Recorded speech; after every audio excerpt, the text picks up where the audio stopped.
Hi, everyone. It's a great pleasure to welcome you to the second of 9 Tadaima Fine Art Friday Artist Talks. I'm sorry I wasn't able to host last week's Artist Talk. Unfortunately, I had internet issues, which thankfully have been fixed. A big thank you to Hanako Wakatsuki for stepping in at the last moment and hosting. I'm John Tonai, curator of the Fine Art Fridays. I'm here inside the Mukai family apartment in the barracks that were moved from Heart Mountain concentration camp to the Japanese American National Museum in 1994. Later on in the pilgrimage, we will be featuring Sharon Yamato's film, Moving Walls, which documented the moving of this building to Los Angeles. Joining in the presentation will be Stan Honda, whose photographs are featured in the film. So check the pilgrimage schedule for the date and time. The artists featured in Tadaima work in a variety of media, from photography, mixed media, paint, sculpture, ceramics, and video. I also wanted to get Canadian-Japanese artists to help tell the story that isn't that well known in the United States.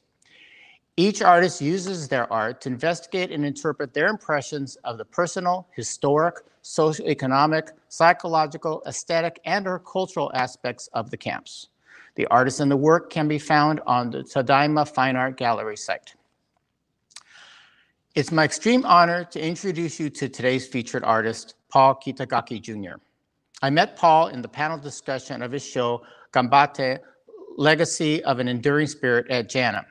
He and I spent some time after the discussion with him telling me stories about his work and the people he photographed.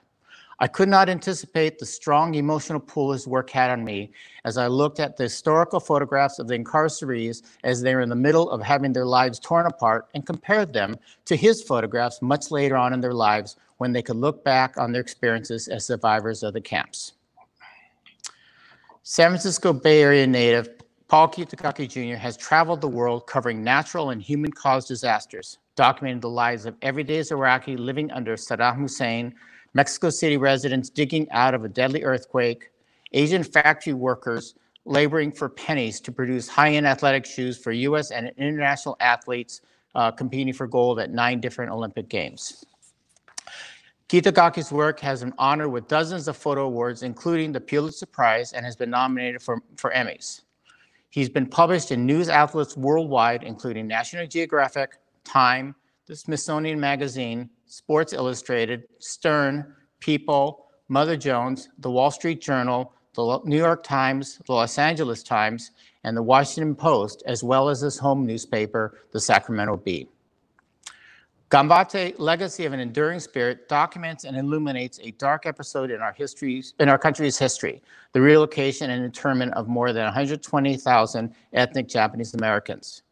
Kitagaki has spent the last 15 years locating the families who lived through the internment camps, documented their stories of survival and inner strength to overcome injustice, racism, and wartime hysteria. His book, based on the photographs from Gambatte, Behind Barbed Wire, Searching for Japanese Americans Incarcerated During World War II, won an Independent Book Publishers Peacemaker Award Gold Medal and an International Photography Award in the category of Professional Documentary Book. In 2014, he was featured in the PBS film American Masters, Dorothea Lange, Grab a Hunk of Lightning, on the life and times of the woman whose work sparked his own journey, as well as the 2019 Abby Ginsburg documentary, And They Came for Us.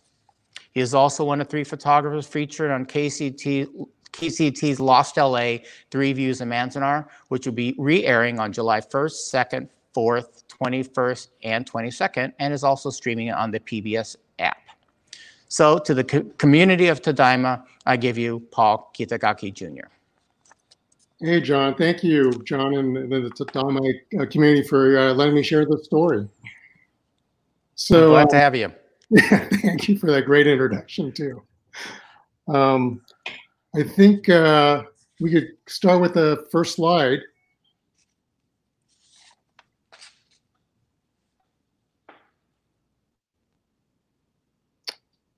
Oops. And we can actually go to the next one.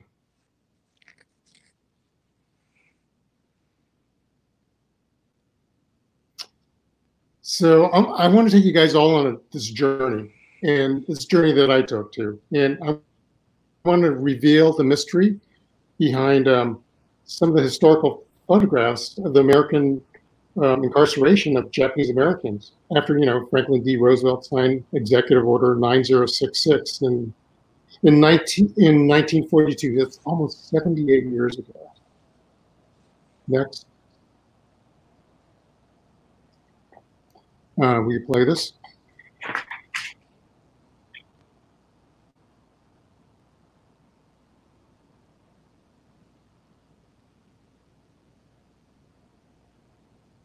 Oh, no sound.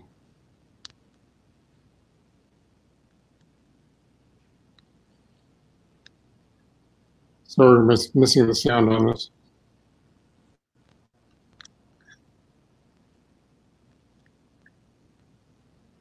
So, Paul, can you just maybe if you can't get the audio, just describe what's happening? This is some photos that Dorothea Lange showed of my family that I uncovered later. And so Dorothea Lange shot a lot of the more iconic images of the incarceration, working for the War Relocation Authority. And hold on. So over 50 years ago, in 1970, I started on this journey. Oh, go back one. Sorry. It's okay. And I started on this journey, and I learned this really tragic and amazing story that my parents had never spoken about at home. Next. So in my history class, my American history class in high school, I discovered that my parents and my grandparents were locked behind barbed wire, taken away from their homes during World War II, just because of their race. And they lived in these poorly built temporary shacks, buildings, like on this one in the Tanforan racetrack in San Bruno. And they shared these places with 120,000 other Japanese Americans who were uprooted from their homes during World War II. And you got to remember, like 2/3 of them were American citizens. And as I grew up, we would drive past this place, the Tanforan racetrack, now a shopping center in San Bruno. And that held over 7,800 Bay Area Japanese Americans, including my dad's family. And still not one word was spoken when we drove by the location. Next, please. So maybe it's that Japanese concept of shikata ganai, can't be helped. I might have overheard my parents talk to other Japanese Americans, went to the grocery store somewhere else. Hey, what camp were you in? And for me, and that was like a common bond for their generation. But those harsh conditions never crossed my mind.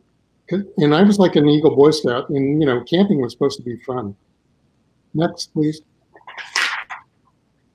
So after learning about that in 1970 in this class, I was really hungry for more information. I found one book, American Concentration Camp, but I found this book that was published in 1972 called Executive Order 9066. And it was the first time I'd seen images, really compelling images of the incarceration. Next. And this is Mei Yanagi. And you could see she's wearing a tag, and the motion off her face, and it just blew me away. Next. So many of these photos were taken by Dorothea Lange, and this is Andy Nozaka, and that's him. He just arrived at the Tanforan Assembly Center, and has his mess kit over his shoulder. But it was so crazy because his dad was arrested right away by the FBI, taken away.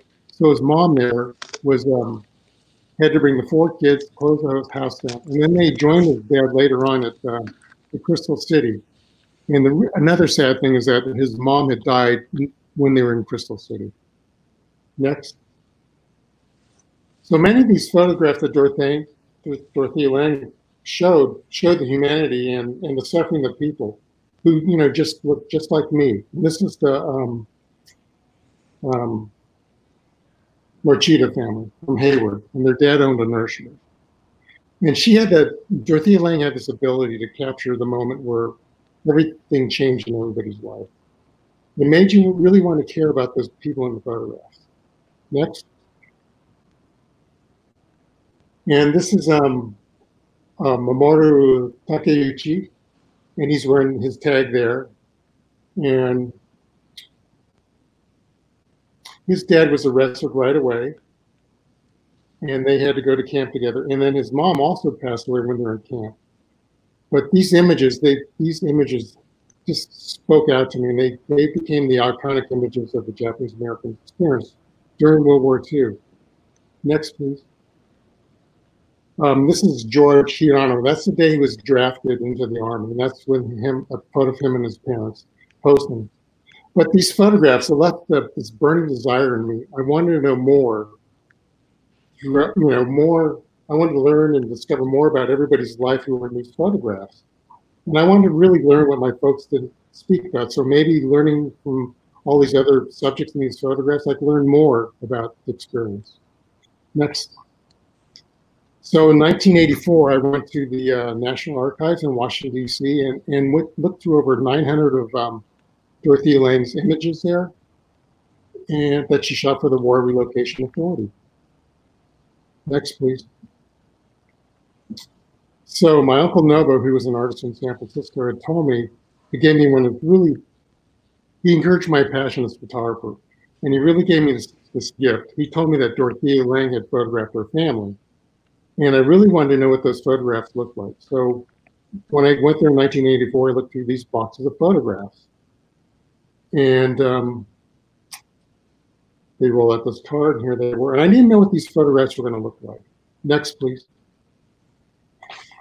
So I found this one photograph in one of the last boxes, and it was dated May 5th, 1942.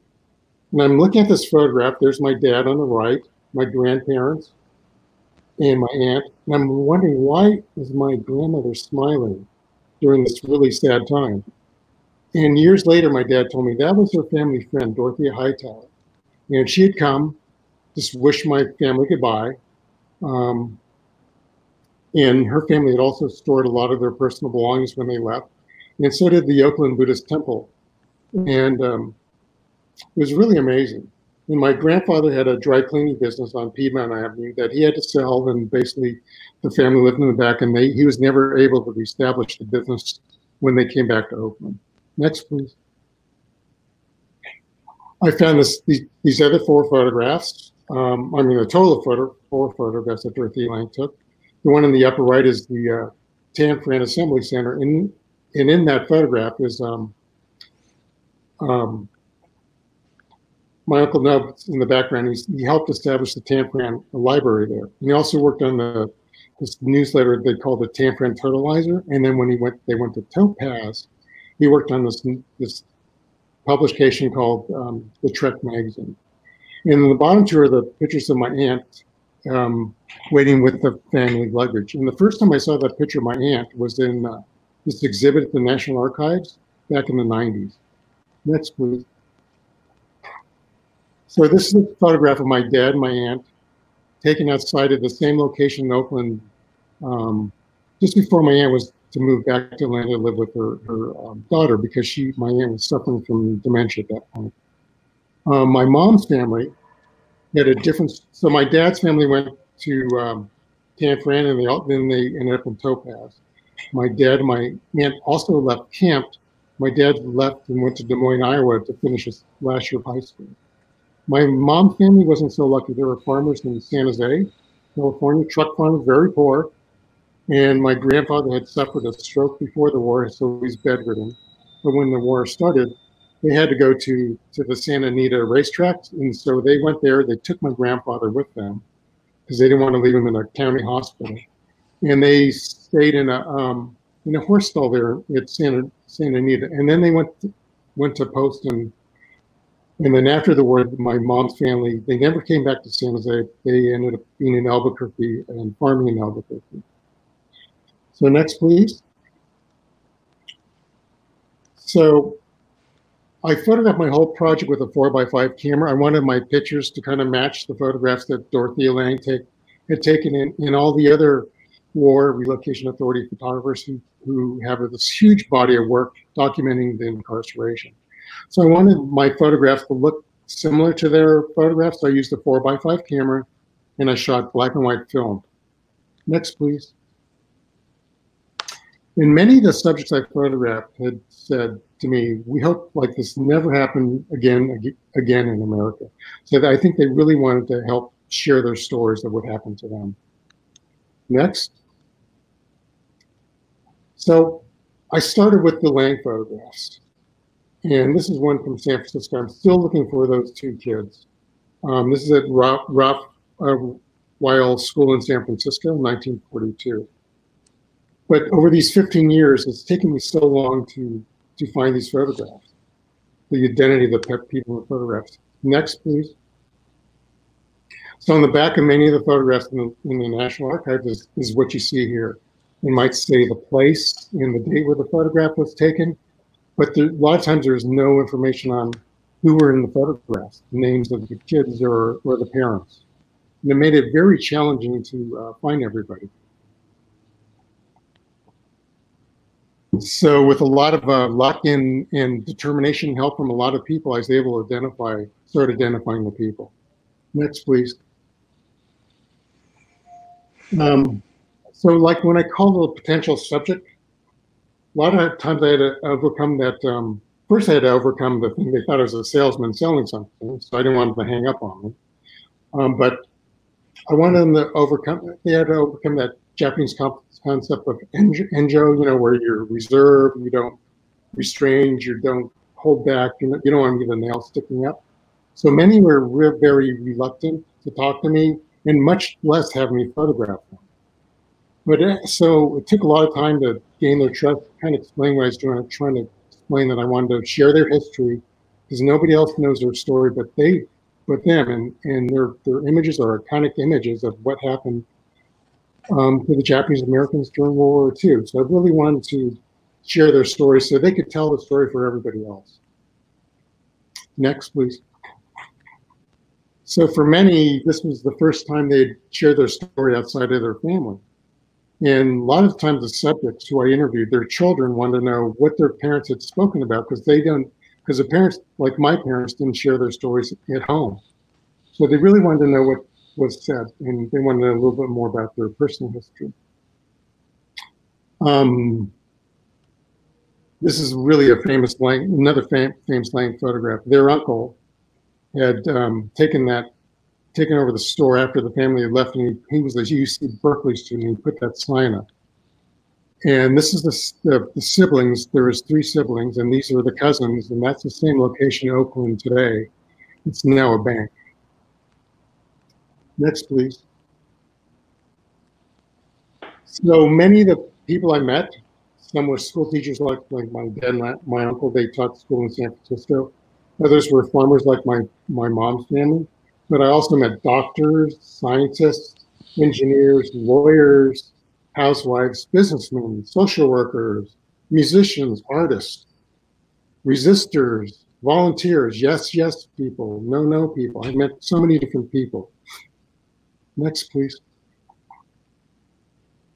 So I think there's okay, that's okay. So it took 3 years to find all 3 gentlemen here. I got the name of one of the people.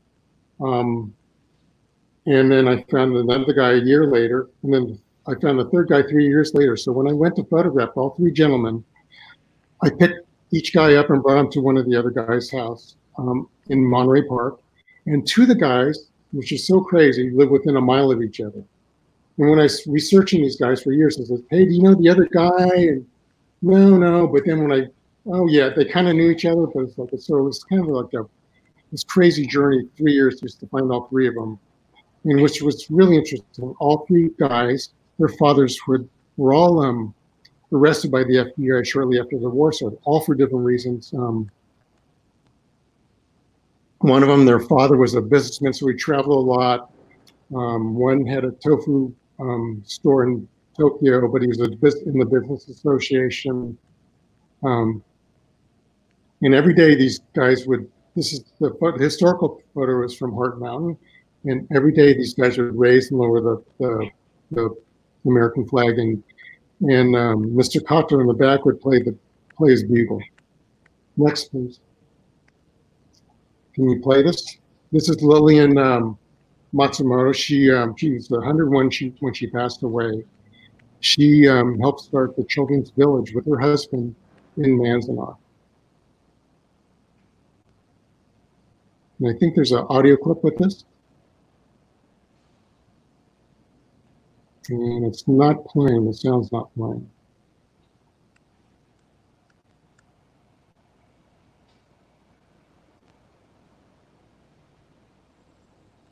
The sound's not playing on this.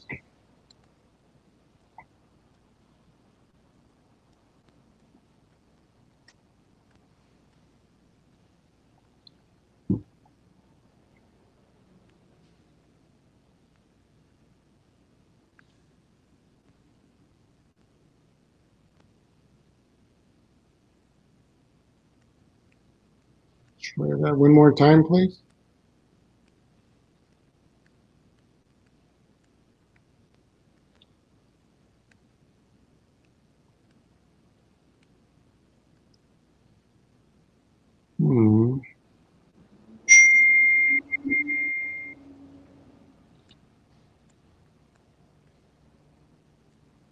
Sorry, John, we still can't hear it. Yeah, well,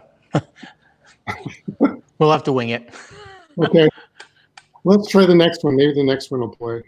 In the early part of 1940, we started asking questions of the government, you know, how are you going to move 50 children? Where are we going to go? Because if all the Japanese community was gone, just Japanese children living here and there, they may not even be able to go to school. Ride to Manzanar, it's about 4 hours from LA. And she was only 4 years old. And she sang, God Bless America. This soldier that was sitting guarding us, I could see tears running down his. He was really overcome by this little girl singing that song, God Bless America. And the next one is, this is, excuse me, Kiyoshi Katsumoto. He's there on the left. This is in Centerville in Fremont. And after the war, he came back and was farming, but he ended up getting an engineering degree and worked in, I think, at Chevron Oil for most of his career. And we can play the audio clip for this, please. We had our constitutional rights taken away from us, and I just felt really bad that our own government would do something like that to us. The family number we were given was 21365, and that's what we were reduced to, was a number. Any name you want to give it, it was still a concentration camp. I mean, we were prisoners. We did not have freedom to go and walk wherever we wanted to. We were confined within the borders of the barbed wire and guard towers. So this is one of my favorite Dorothea Lange images. The symbolism of the girls pledging allegiance to the flag. This is in San Francisco at Ralph Weil School. It's just amazing. Next, please. And 65 years later, I was able to photograph both the women together. That's Helene Miyahara on the left and Mary Ann Yahiro on the right. And Mary Ann lived in Chicago at the time, and Helene lived down in Los Angeles. I was able to get them together, and they're standing at the front gate of the school. And that's the first time they'd seen each other since 1942.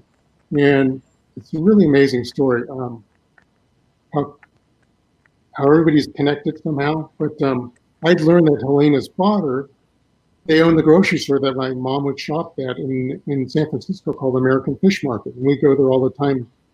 And then I also learned later on is that both their parents were arrested by the FBI.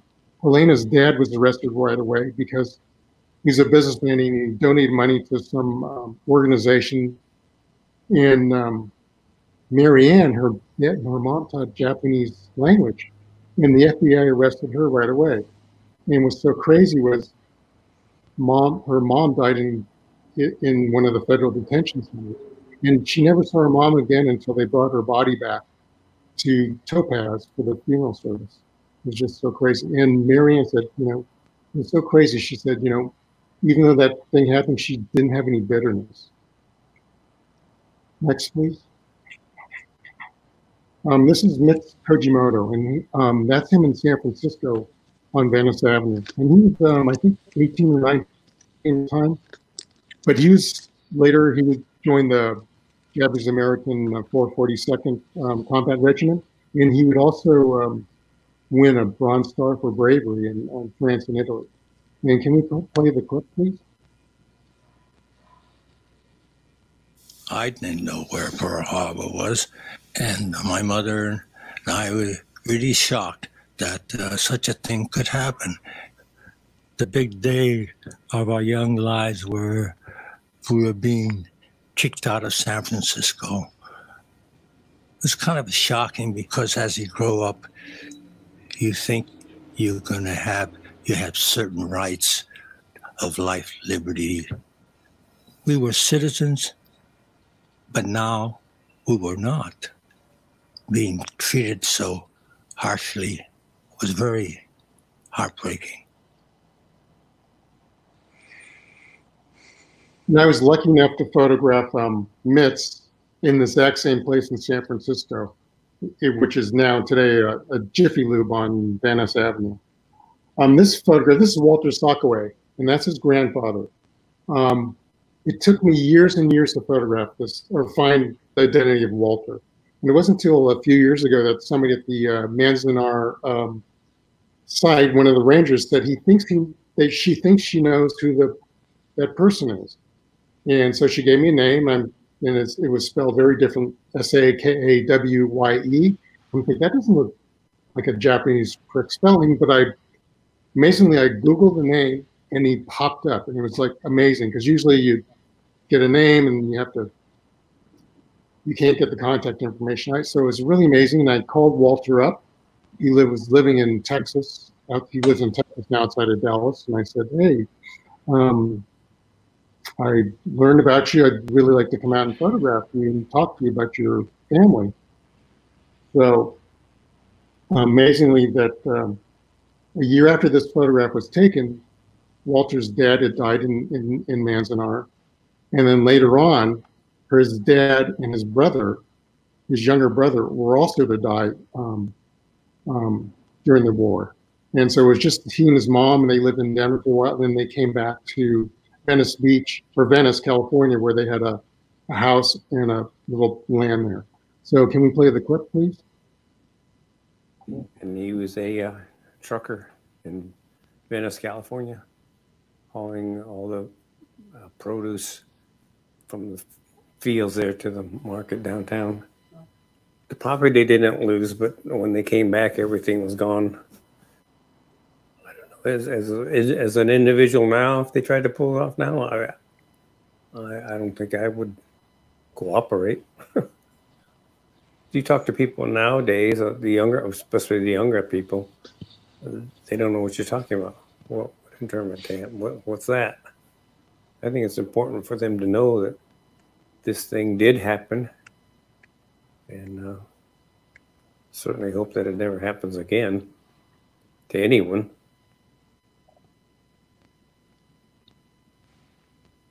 And this is Harvey Atano, and this was taken in Sacramento. And it's really incredible.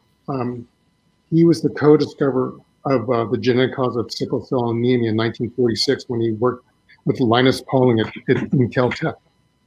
Next, please. So I kept on calling him, telling him I'd like to photograph him and interview him. And finally, I worked my way into his front door. Lived down in San Diego and got to see him. And it was really incredible because he knew so much about all these other people from this. There's a bunch of Sacramento photographs. And he could identify all these people in there and tell me all their stories. But when it came to time and talk about himself, he was so humble that he wouldn't talk about himself and all the achievements he did in science. After working at Caltech, he went to work for the federal government in Washington, D.C., and then he finished up his career at UC San Diego doing research work. But it was just, and then when I was photographing, the technical thing was I'd have them sit very still because a lot of the exposures I was shooting were like 1 second exposures. Next, please. This is Yuki Llewellyn. This was taken by Clem Albers. This is at the Union train station in Los Angeles. And I met Yuki when she was doing kind of like a roots thing. She was kind of like finding out about her past. And we met at the Japanese American National Museum. She did some research there. And then we also drove out to Manzanar. And the first time she'd been there since 1945 when she left to go to Cleveland, Ohio. And she just recently passed away a few months ago at age 81. And which was so cool about her, she was an associate dean for the Asian Studies program. She helped start at the Champaign, Illinois college in Illinois. Can we play the clip? I was born on Cracker Street in Little Tokyo. Went to camp, and from camp went to Cleveland, Ohio. I remember that my mom said that my dad had died in the war. And I didn't know what that meant, if he was in the war or during the war, you know, why she said that. When I went to camp, it was just my mother and me.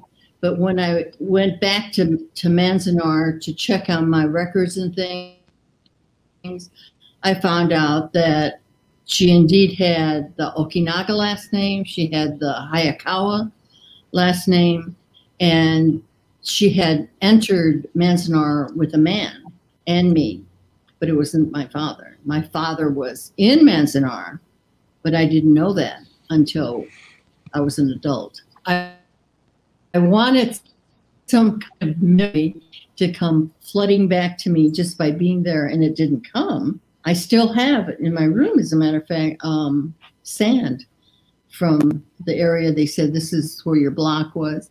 But I didn't get any feeling of memory. I'm not ever sure that certain things will never happen again, just because they were horrific, just because they were terrible, because they impacted badly on our people. She thought that it ruined her life, that she came to the United States for a better life. She never got it, and blamed the war and camp.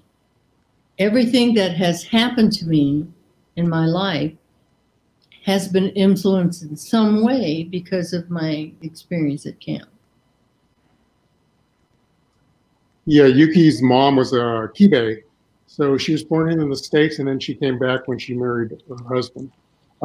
This is Mason Tachibana. This is an Ansel Adams photograph at the Catholic Church in Manzanar. And Mason's there on the very bottom right, looking back toward us. And the crazy thing about Mason, he lives in Los Angeles. I had to photograph him 3 times. The first time I photographed him, my emulsion fell off my film. I called them up and said, hey, I'm not going to believe this, but my film's all destroyed. Can I rephotograph you? And I'm at his son's house in Berkeley. So I rephotographed him again. And I'm looking at my film after that, and I'm like, something's wrong. Everything's out of focus. Is it my eyes or is it the camera? So I said, Mason, I got to photograph you one more time. And he said, okay. And he's so incredible because he became a social worker later in life. And I think that was part of the reason from his camp experience, he wanted to help other people. So can we play the clip, please? I turned 7 when we went into camp January. We went in February. So I was 6 at that time. It's my sister in the back, Sister Susanna, Sister Bernadette, the gruff one. Mother and father never went to church, but they were Buddhists. They sent us to Marino because they taught Japanese language over there. And my father and mother never learned how to speak English. We went to Marino. I remember school was kind of happy there. You know, there was some joy there. I remember coming home from the bus, he was kind of lighthearted, but that was maybe the last time I sensed any kind of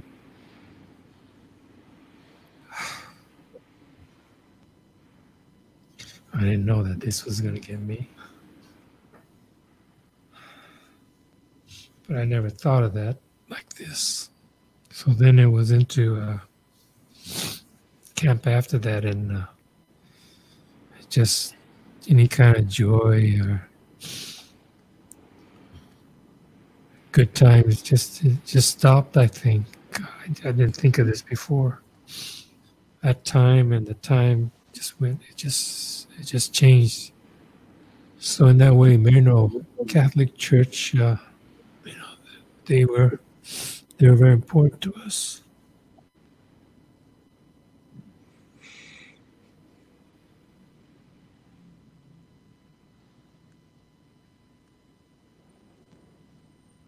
Okay.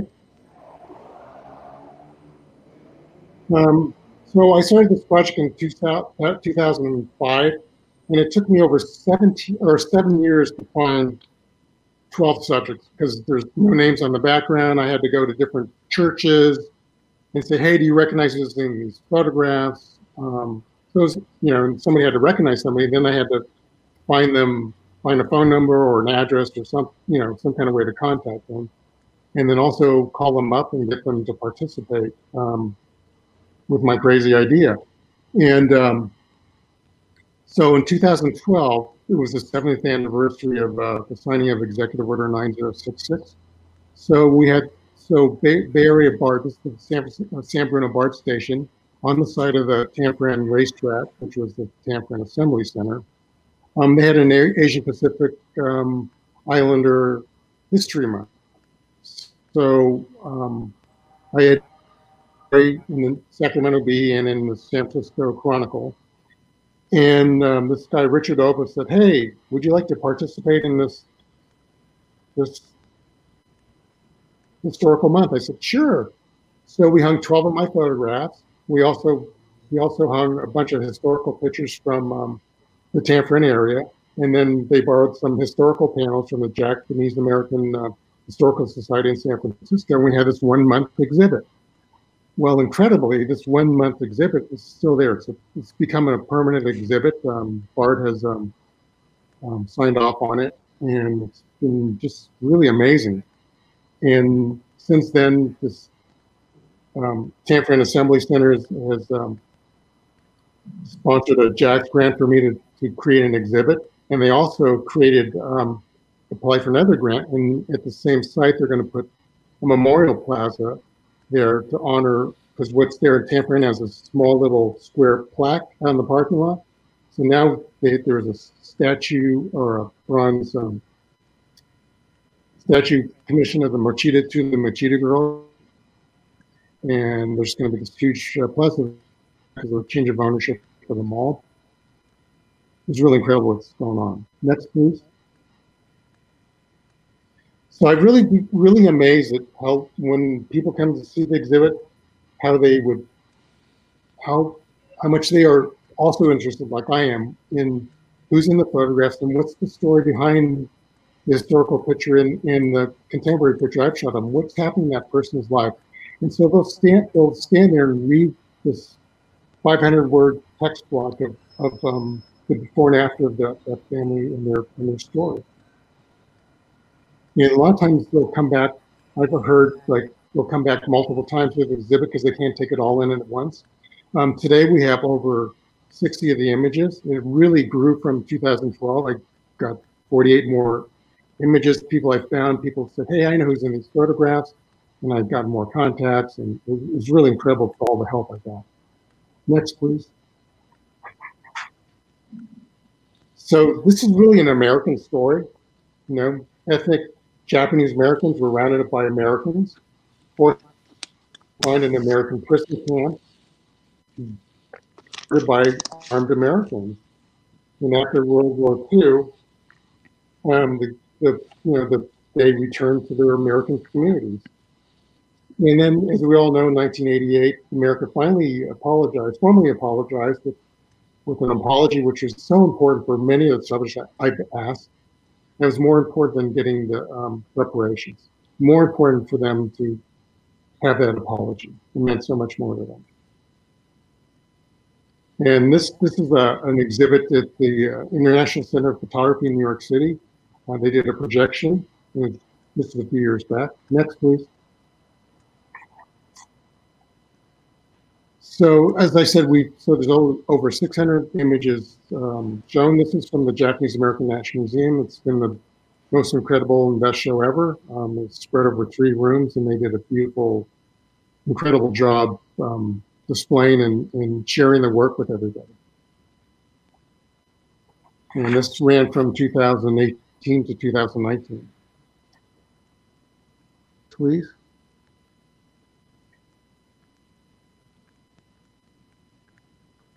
Oops. So as I continue adding to the body work, I found 5 more people last year. And I still keep on searching and finding people. And you got to remember, most of the subjects today are in their 80s and 90s. I've had about 17 of the people I've photographed already have passed away since I started the project. Next, please. So I was really lucky we were able to publish this book in September. Behind barbed wire, and basically it's all the same stories in the photographs that are in the exhibit. And I really wanted something that was you could hold in your hand, because a lot of times things that go up on the web, they're there for a short period of time, or they're hard for a lot of older people to access. So I was hoping to publish this book, and I be able to get the funding for this. And we published 1,600 of them, and the first run is my publishers told me it's sold out. And we were really lucky to get a couple of awards for the book. I really want to get this like in different educational places like libraries and so. So hopefully we could get enough money to get a second printing so we could get this out in more places. And I really wanted to, for me, it was so important to keep the story of the Japanese American incarceration alive and really know those faces behind those images, because I think once you know the personal stories, you could have like a better personal connection to the subject in the pictures, and so you're not just flipping by them. You actually know who they are, and maybe there's some kind of connection you might have with them, and maybe you could remember something you could remember, and hopefully, like so many have said, this will never happen again, and history will never repeat itself again. Next slide, please. So the 15 years I've spent on this project has been a journey filled with sometimes beautiful, but often some painful recollections. And really, without the generosity of all my subjects sharing their stories, and other people helped me identify and track down those people in the photograph, we wouldn't have the story of what I have in this project here. And lastly, I really want to thank all the Issei, Nisei, Sansei for overcoming all their those hardships they had to face in their lives. Without their struggles, you know, my generation, Sansei, and then my daughters and their kids, my grandkids, would never have the opportunities they have today in life. And the next slide. So in looking for a Japanese word to capture the strength of those who survived that experience, I found in this word Gambatte, which means to triumph over adversity, never giving up, always trying to do one's best. And it has come to find out not only their spirit in this work, but also my life. And these are a few of their stories, so that we will always remember, always. And thank you. Well, thank you, Paul. We are opening up to, if you have any questions to ask of Paul. I've got a couple things, and it struck me when I saw the show, you know, your book hadn't come out yet. It came out, what, a month later, I think it was. Yeah, but why, September. why the title change? I mean, because Gambatte was such a strong feeling. It really described the attitude and, you know, the perseverance of the people. And then the book was Behind Barbed Wire, a totally different take or a different feeling. So what happened? What was the reason for it? Well, my publisher thought that Gambatte nobody would really know what that would mean outside the Japanese community. And he thought Behind Barbed Wire would attract a wider audience, because we are trying to share this story, not with the Japanese community, but with really a wide and a diverse audience, right? So his thought process behind it was, well, this is why we should change the title of it. Okay. So what has been the reaction to your work, both inside and outside the Nikkei community? What are some of the attitudes of the people or responses of the people you've come across? I think people are really, like I was mentioning, some of those images are so iconic that Dorothea Lange shot, and all the images we've seen over the years that are in museums and different exhibits, right? We see the images on the walls, but we don't know who the people are in the photographs, right? A lot of those images. And I think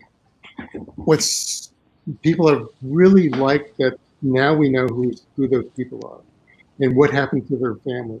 And is their story similar to my family or somebody else's family? Or, because we had people who were rich, people who were poor, all different genres of economic and social, in the Japanese community, right? And everybody got affected differently.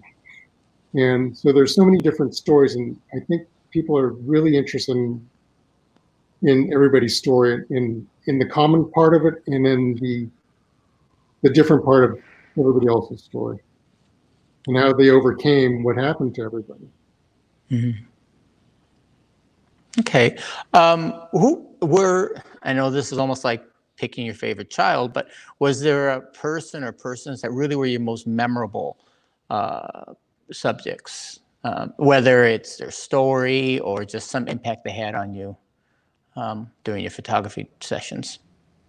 Well, it's really crazy. The day I photographed, I showed you the picture of the two girls doing the Pledge of Allegiance, Helena Ihara and Marianne Ihara. Later that day, because my mom was having surgery, heart surgery again, and later that day, I went to see my mom, who was like a few blocks away at the Kaiser in San Francisco, after she had her surgery, and then she passed away right then. It was just a crazy day. And the other thing was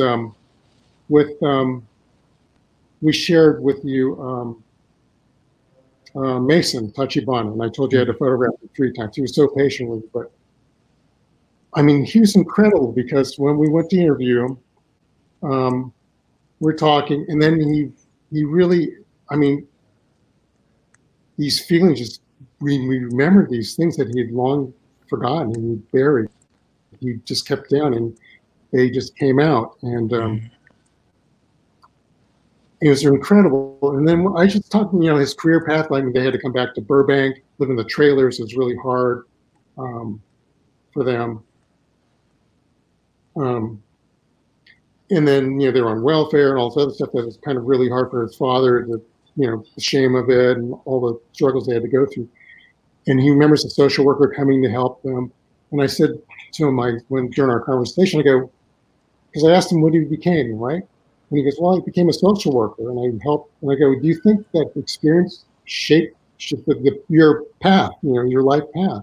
And he goes, I never really thought of it, but he goes, maybe that could have been part of the reason why I went there, because he's helping other people, and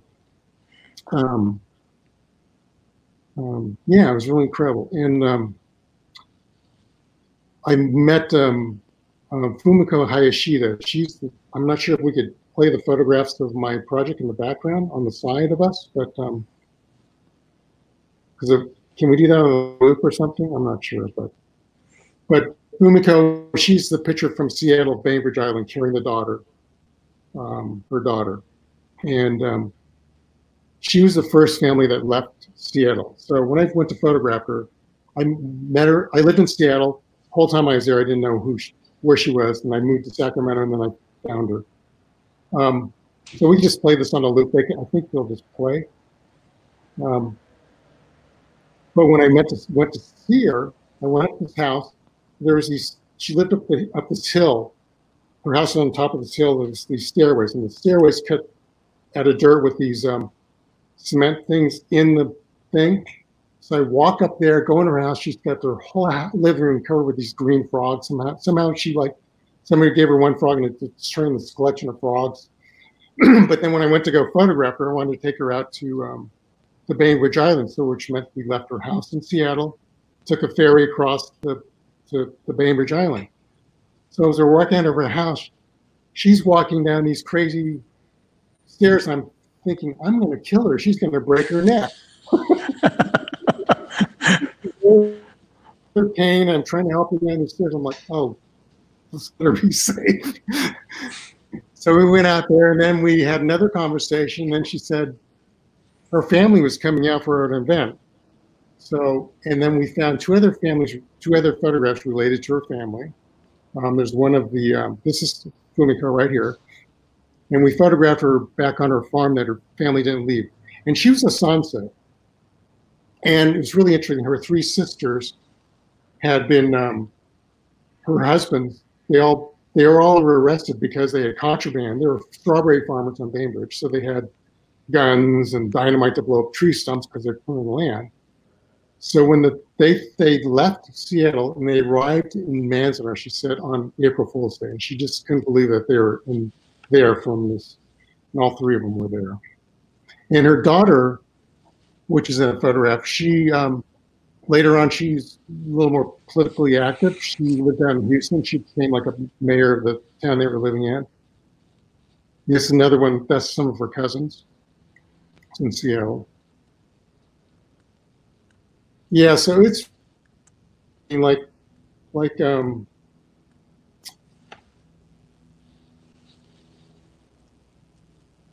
Andrew here, he told me that he had buried these things in his backyard, and when he came back, he unburied them and found them.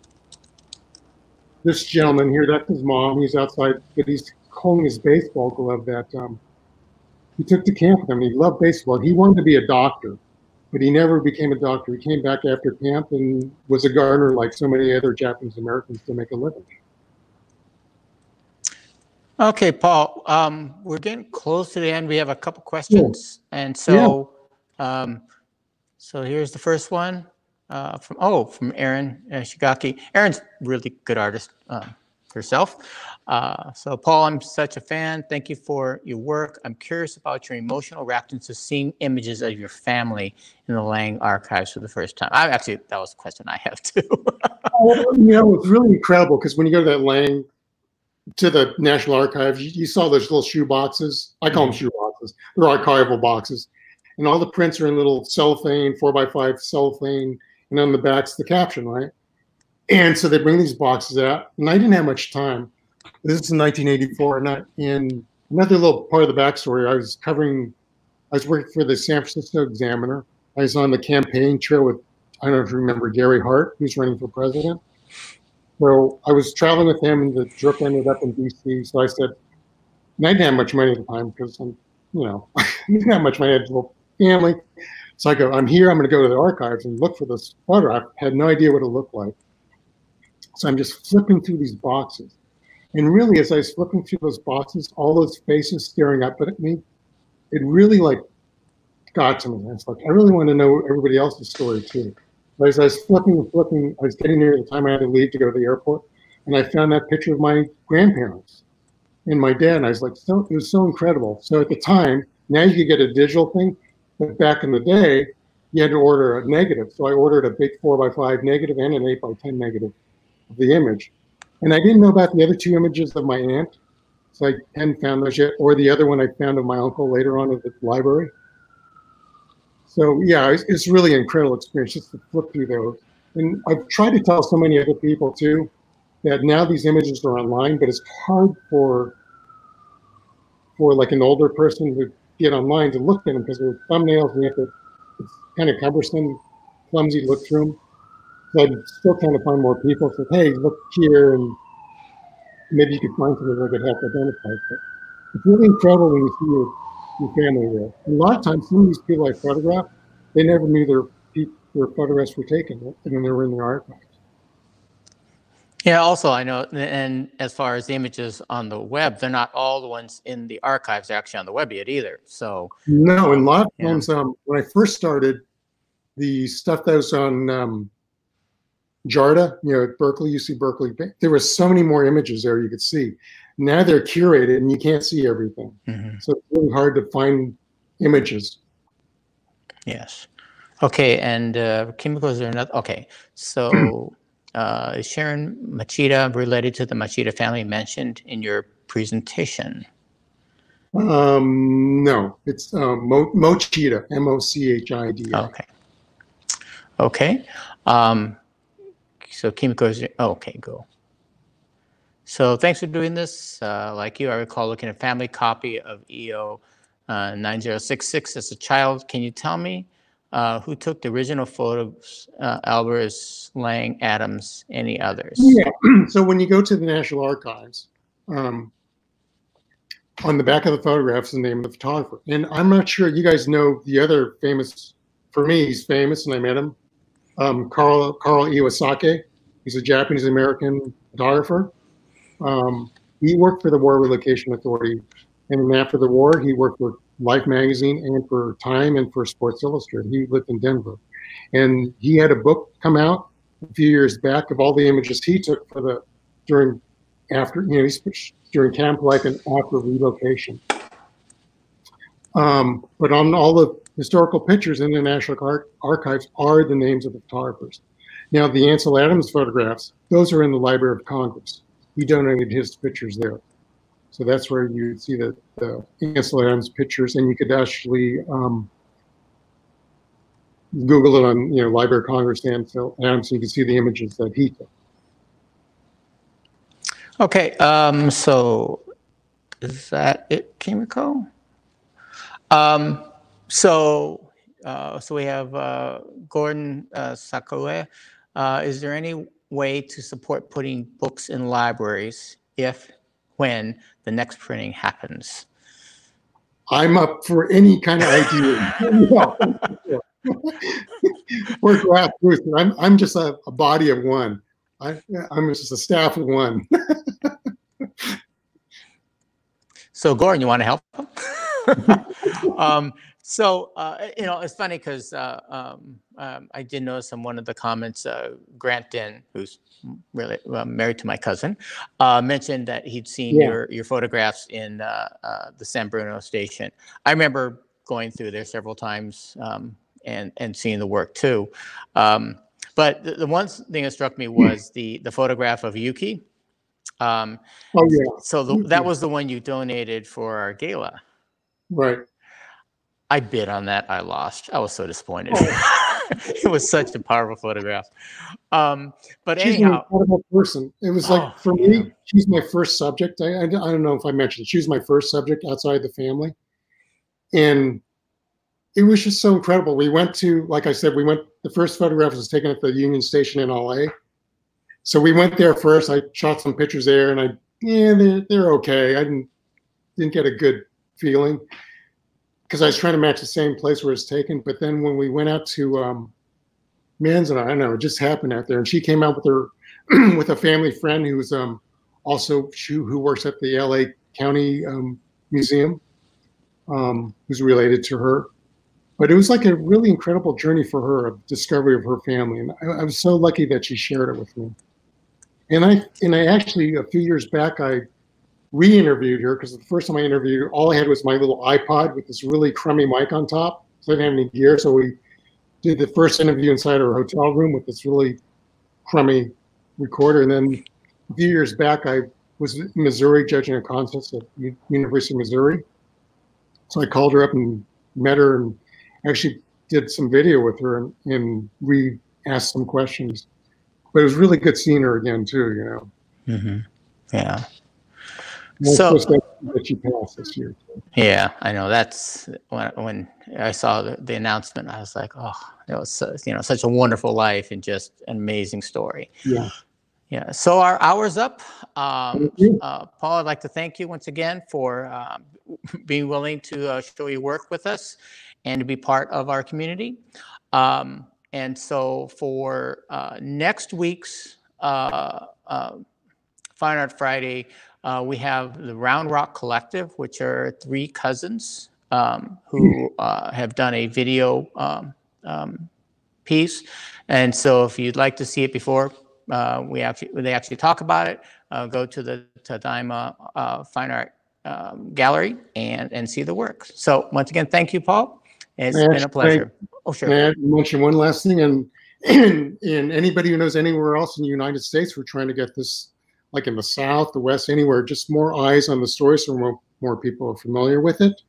And I think it would, so if anybody's got leads or support to get it in different parts of the country, that'd be so wonderful. So we could share the story everywhere to a wider audience. Yes, definitely. The show is a traveling show, so I imagine they can get a hold of you at the website that's been scrolling underneath. Okay. Thank you so much, John, for all your time and support. Really appreciate it. Oh, it's been my pleasure. Yeah. Okay. Thank you. Okay. Thank you very much. Bye-bye. Okay. Bye.